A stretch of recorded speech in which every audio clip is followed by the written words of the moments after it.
Good morning and welcome to another Monday Coffee. Today what I want to talk about is a little bit of kind of jumping off from a couple weeks ago. We talked about how love isn't easy. In that Monday Coffee I talked about that love is actually the crux of Christianity that Jesus was talking about when he said that the world would hate you. Because our radical love for others does not make sense to the world. It's not about Christianity following the rules and not making sense to the world in that way. The example I gave was the LGBTQ community and being affirming of them and loving them for who they are. Most churches say it is wrong. A lot of Christians say it's wrong. And they feel like they are being persecuted because of that. And that's what Jesus means by being hated by the world. Whereas I set forth the example, no, it's about loving people. Because there's a lot of people that don't like us for caring for the poor, caring for the homeless, caring for LGBTQ people.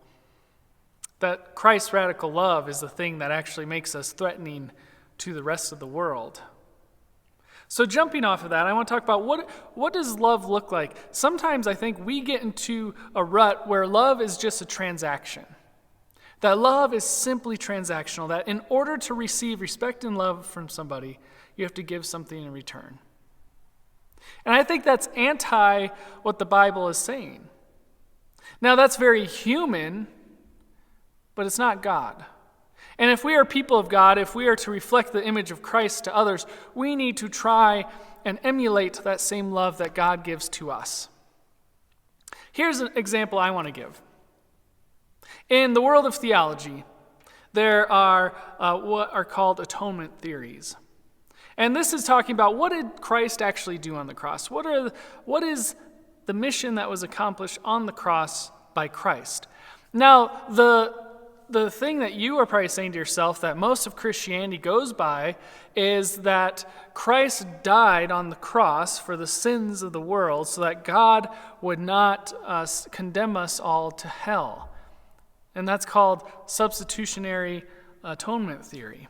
That Christ was in our place on the cross to accept the wrath of God.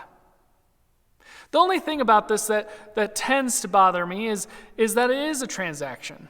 That the love of God is somehow transactional. That God needed death or sacrifice in order to fully love us again.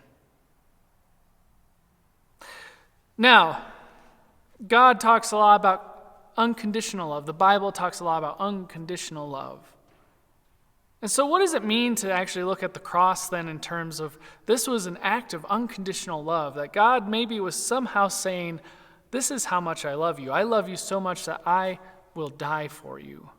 That I will become human, I will live a human life, and I will die for you. You don't need to impress me anymore. You don't need to beat each other up. You don't need to go to war with each other just to show me that you are loyal or that you love me. And so now that flips everything upside down on its head.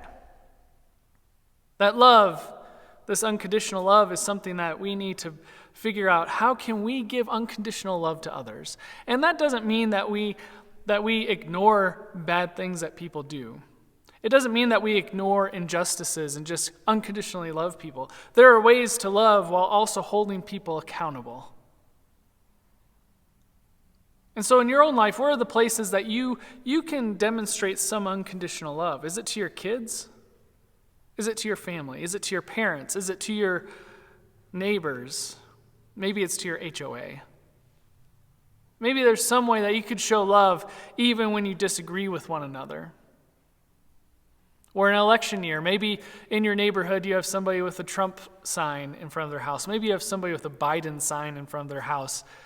How can you still love each other when you feel like you're at such odds in your worldview of how a country is supposed to be run?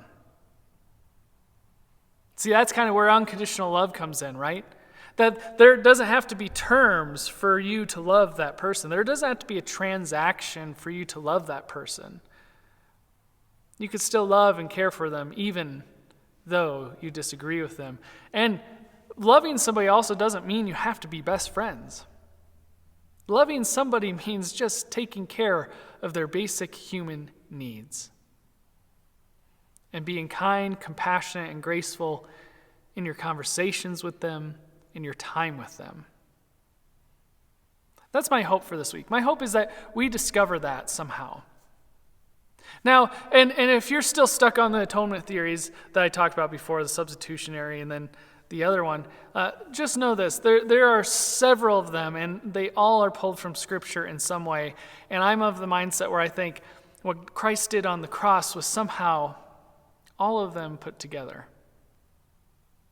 But for us, how can you live this week loving others, not as a transaction, not expecting anything in return, but unconditionally? Because then you get to be the image of Christ to others.